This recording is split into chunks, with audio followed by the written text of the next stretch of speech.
শুভ সকাল।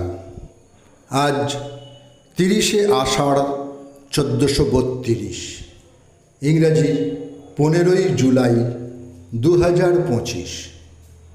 1820 15ই জুলাই বর্ধমান জেলার নবদ্বীপের কাছে চুপি গ্রামে জন্মগ্রহণ করেন অক্ষয় কুমার দত্ত। বাঙালি সাংবাদিক, প্রবন্ধকার অক্ষয় কুমার দত্ত ছিলেন বাংলা, সংস্কৃত, ফরাসি সহ বিভিন্ন ভাষায় দক্ষ। পিতা পীতাম্বর দত্ত ও মাতা দয়াময়ী দেবী। প্রখ্যাত কবি সত্যেন্দ্রনাথ দত্ত ছিলেন তাঁর নাতি। আন্তর্জাতিক খ্যাতিসম্পন্ন বাঙালি নাট্য ব্যক্তিত্ব বাদল সরকার 1925 সালে আজকের দিনে জন্মগ্রহণ করেন। তিনি ছিলেন থার্ড থিয়েটার নামক ভিন্ন ধারার এক নাটকের প্রবক্তা। তার উল্লেখযোগ্য নাটক এবং ইন্দ্রজিৎ, পাগলা ঘোড়া। ভারতবর্ষের আধুনিক নাটককার হাবিব তানভীর, বিজয় তেন্ডুলকর, মোহন রাকেশ ও গিরিশ কার্নাডের পাশাপাশি বাংলার বাদল সরকারের নাম একই সঙ্গে উচ্চারিত হয়। গেরাসিম স্তেপানোভিচ লেবেদেভ, যিনি ছিলেন একজন রুশ অভিযাত্রী, ভাষাবিদ, অনুবাদক, সঙ্গীতজ্ঞ ও লেখক। এছাড়াও তিনি ছিলেন ভারতবিদ্যা বিষয়ের পণ্ডিত। আজ তাঁর মৃত্যুদিন।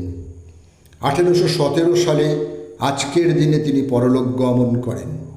পিতা স্তেপান লেবেদেভ এবং মাতা পারাস্কোভিয়া লেবেডেভ।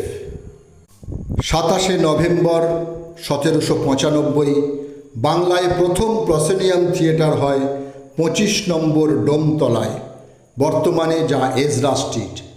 নাটকটি ছিল দ্য ডিসগুইসের বাংলা অনুবাদ কাল্পনিক সংবদল, যার প্রধান হোতা ছিলেন লেবেডেভ।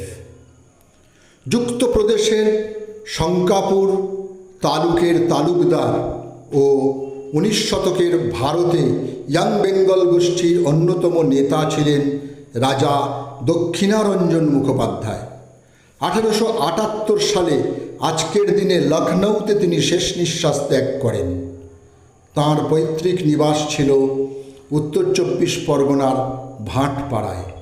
লখনৌ ক্যানিং কলেজ, বর্তমান লখনৌ বিশ্ববিদ্যালয় স্থাপন ছিল তাঁর অন্যতম কীর্তি।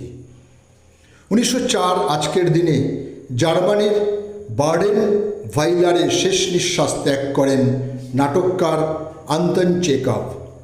তিনি শুধু নাটককারই নন, তিনি ছিলেন রুশ চিকিৎসক ও ছোট গল্পকার। তাঁর বিখ্যাত নাটক হল three sisters, uncle Vanya, the seagull এবং দ্য চেরি অর্চার্ড। সকলকেই আমার আনত প্রণাম।